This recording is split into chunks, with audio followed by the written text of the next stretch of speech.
Chair of the KRA. Then from there we will give questions to members to ask. Tuendelea hivyo hivyo. Karibu nyanga. Thank you. Mr. Speaker, first I want to take this opportunity to thank you very much for giving me this opportunity to address Bunge la Wananchi. Bunge la Wananchi, oye! I hope I have not breached any standing orders of this Bunge la Wananchi. I must admit that today is my first time to stand here.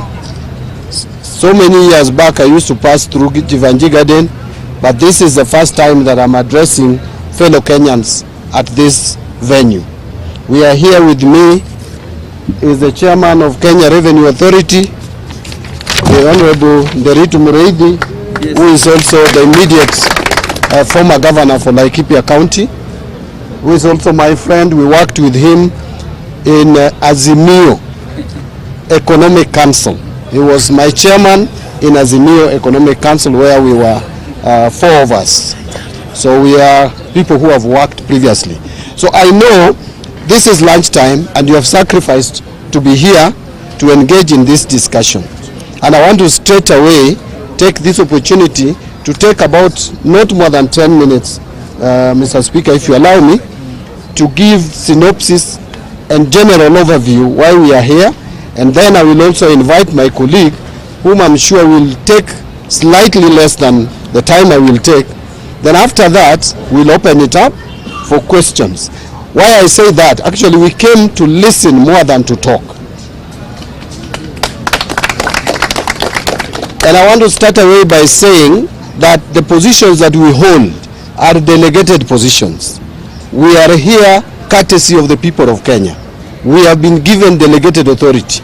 If it were possible, all Kenyans would be at the National Treasury signing documents and approving budgets or preparing budgets. But because it is not possible, a few of us would be privileged enough, courtesy of the people of Kenya, to sit in those offices. When we sit in those offices, therefore, duty calls on us to be accountable to the people of Kenya.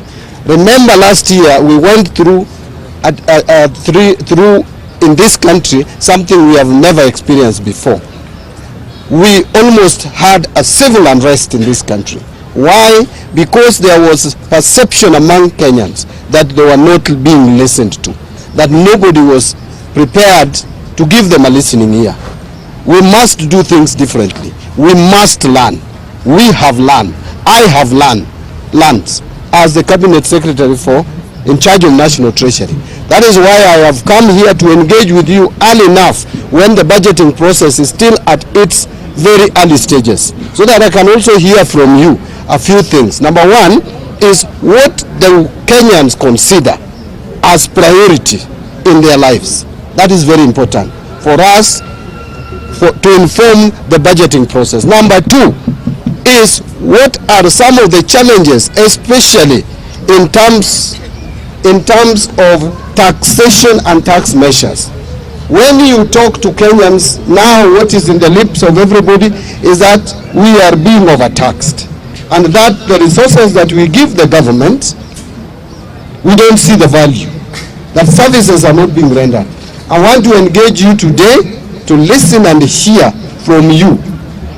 Apart from the challenges, apart from the problems, what do you believe would be the solutions to some of the challenges that we face as a country? Let me just take 2 or 3 minutes to break down a few things. When this government took over in 2022, there were a lot of challenges. One of them, and which is very critical, is the issue of public debts and the debt servicing costs. This government took over at a time when budget deficits, as per the budget estimates of 2022-23, was 925 billion shillings, which is almost $1 trillion. Imagine an economy like Kenya borrowing a quarter of its budget every year to finance its activities. Number two, this government took over when already the government was showing signs of defaulting in paying Eurobond. I'm sure you are aware of this, which almost caused economic meltdown in this country. The shilling traded to 160 per dollar because of the signals that were sent to the economy that the government was going to default. And so, and the window had been closed at that time. So that default, even though we avoided it, we must make sure, because going forward, some of you have heard me mention that Kenya, we will only have a breathing space between 2034 and 2048. Why do I say so? Because in 2027, there is going to be a Eurobond of 900 million to be paid in May, on May 22nd. That is the deadline. The following year, 2028, in February, 9 months later, we are paying another Eurobond, 1 billion, which was taken so many years back. Then, that is 2028. 2029 is 1.2. Then 2031, we have 1.5. And then 2034, we have another 1.2. So the only time that we don't have Eurobond to repay is between 2034 and 2048. As a country, if we are responsible in managing our finances, we cannot wait until 2027 to be able to retire or pay some of these debts. If we do so, it will send a wrong signal to the economy, and we will be back to where we were early last year. Let me mention the second thing. The second thing is, where are we now? Are we doing okay? The answer is no. We are not doing okay, but we are better than yesterday. Why do I say we are better than yesterday? There is this rating that has come out from the Moody's. Some people think Mushane. This is not Mushane. This is factual. But how was this informed? The credit rating is all about the ability of a country to repay its debts. And that can only be assessed from certain parameters, from certain fundamentals. The key fundamental is inflation rate. Our inflation rate has showed signs of coming down. It was 9.6 in October 2022. The prices were increasing. That is what we call inflation. The prices were increasing at the rate of 9.6%. That has come down now to 3.3%. That has given a good indicator to the market. The second one, and I want to move very quickly. The second one is, how does government borrow? What is the rate of interest? Remember, just a few months ago when I took over office, we were borrowing at 15.6%. The government was borrowing through treasury bills, the 91-day treasury bill. We were paying 15.6%. Today, as we speak, that has come down to 9.5%, below 10%, single digit for the first time. That has given good indicators that we can be able to borrow money cheaply to retire expensive loans. Because what we are doing with the domestic borrowing is we are borrowing to repay what we had. So if you are borrowing cheaply to repay an expensive loan, that is the only way you can get out of debt trap. Even at home, if you want to come out of debt, ile fuliza tuanze na Shylock kabla tujaenda fuliza. If you have a Shylock of 30%, you go for fuliza, isn't it? Say fuliza charges you 12%. If you find a friend who can give you the same amount and you only pay 5%, you will borrow that and pay fuliza. That is how domestic borrowing works. Finally, is the issue of foreign exchange. For us to pay loan, external loan, we must pay it in dollars and other hard currencies. So a country must demonstrate that they have enough reserves to pay any loan should it fall due. Now, Kenya for a long time has had only 2 billion, 3 billion US dollars. 2 billion, 3 billion, which is just 1 month cover of imports. Because for us to buy imports, we must pay in hard currency. Right now, we have in the central bank reserves of 9.5 billion USD, which would cover our imports for 4 months, 4.9 months. That's almost 5 months. Now, as I conclude, someone will ask, Mbadi, you are telling us all this. The shilling is stable, yes. All these things you are telling us. Moody has rated you positively. Where is money in my pocket? Yes. I know that was going to come here, to come up here. Mr. Speaker, if I still have a few minutes, maybe 2 or 3, then I call my colleague. It is true that Kenyans are struggling. It is true that economic times are difficult. Even though this government has done something positive in the area of agriculture by encouraging production. Today, we are producing 61 million bags of maize. That is what we produced in 2023, up from 30 million bags a year before. That is double. And we are projecting maize production to be at 74 million bags. That is what would satisfy the population of this country. But even with all that, Kenyans are still feeling they don't have money in their pockets. One of the reasons, there are 3 reasons that I will talk about, and what we are intending to deal with those 3 problems. Problem number 1 is the simple reason that because banks have not been able to give money to the private sector cheaply, private sector has not been borrowing money from the banks to expand their businesses, to create job opportunities. So many of our youth, that is why we have now today 3.4 million Kenyans who are supposed to be working are not working. This is because businesses are not expanding. The government has been borrowing money expensively, and therefore banks also loan money to private sector even more expensively. You have started seeing banks lowering interest rates because of the deliberate efforts taken by government to reduce government borrowing and reduce interest rates so that private sector can borrow money, create job opportunities for many of you. You see, you may be earning the same salary, 100,000. But if your sister is unemployed, your brother is unemployed, they will all depend on your 100 shilling. You will not see money in your pocket. The money may not have disappeared from your pocket. It's still there. It is still the same 100. But the mouth it is feeding is a lot. Therefore, we must make sure that we create space for employment for more people so that we have more income. Number 2 is the issue of salaries. We brought SHA, we brought housing levy. Is that not correct? It shrunk your pay slips. But there are efforts that we are making to make sure that you don't earn too low before the introduction of SHA and before the introduction of housing levy. Today, when I appeared before national television, I said with the amendments that we did in December, which some people were opposing, it has provided some relief, maybe not 100%, but we have moved towards reducing the burden, the tax burden on your pay slips. So when you are told that there is no effort, it is not true. How I wish some of you could just take a calculator and calculate if you are earning 100,000 shillings.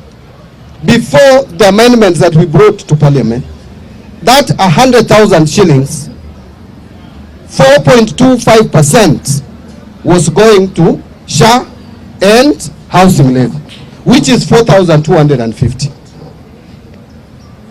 Now, with the amendments, that amount, the whole of it is not going to government. Because even if you earned that money, 30% was going to be taxed anyway. Today we are saying, if you contribute to SHA and you contribute to housing, the 4,250, it gives you tax relief of 30%. So what you are actually effectively paying is 70% of 4,250, which is 2,975. Now before SHA, there was NHIF, and you were paying 1,700 if you are earning 100,000. So if you remove that from 2,975, you remove 1,700, you remain with 1,275. So someone who is earning 100,000, the only amount you are losing now, which you are not losing before this administration came to power, is 1,275. I am not saying that that is not money. It is. But it is not as big as some people are trying to portray.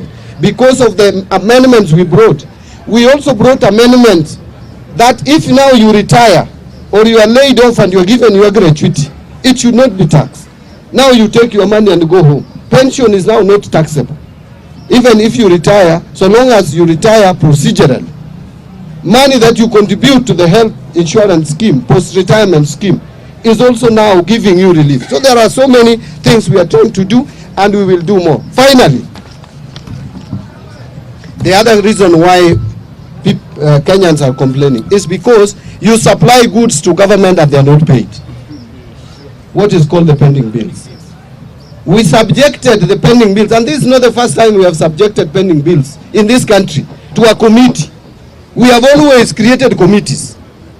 For me and the government, we have decided that this time we are going to act on the pending bills that will be certified by that pending bills committee. The total amount that went to the pending bills committee was 663 billion shillings.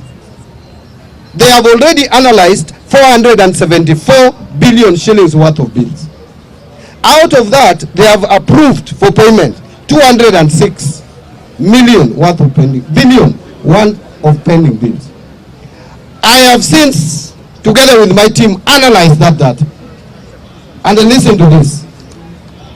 95% of those invoices, if you count invoices 1, 2, 3, 4, 5, 95% of those invoices are people who have supplied goods and services to government of not more than 10 million shillings. From 1 shilling to 10 million. These are small businesses.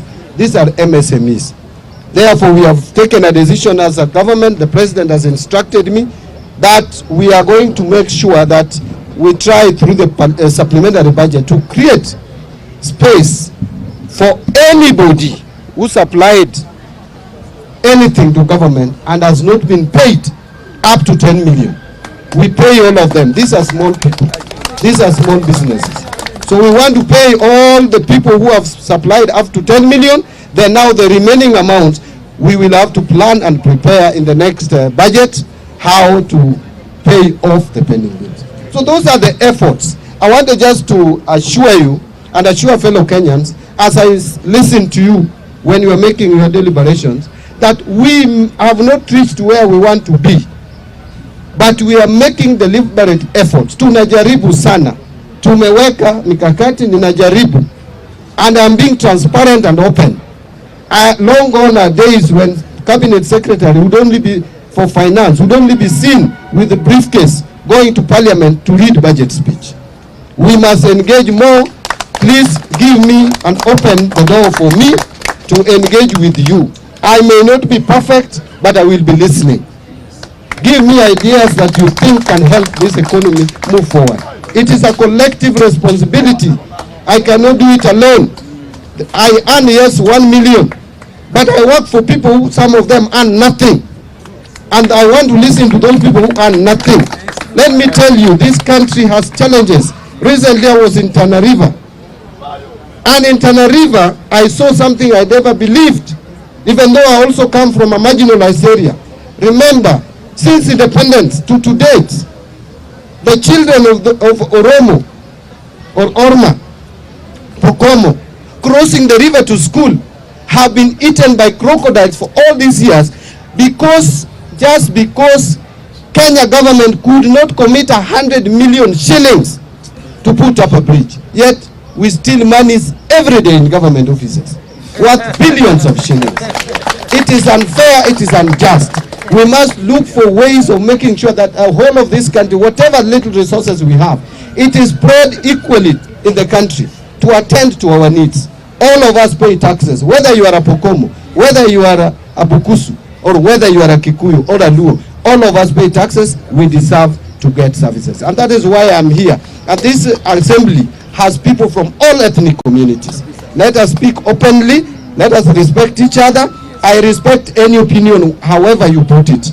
Just tell me what you think. Even if you think Mbadi ninafanya kazi bure sana, National Treasury, tell me so that I may consider whether to resign or to continue with my work. Otherwise, let me take this opportunity and invite Governor Muridi to come and give us. He is going to focus a little bit on revenue collection. Yes. Yeah, I want him to be more strategic and focus there. Then now we open it up to you to give your views. Then we will again respond. I can't just disappear without responding. Sawa sawa. Asante.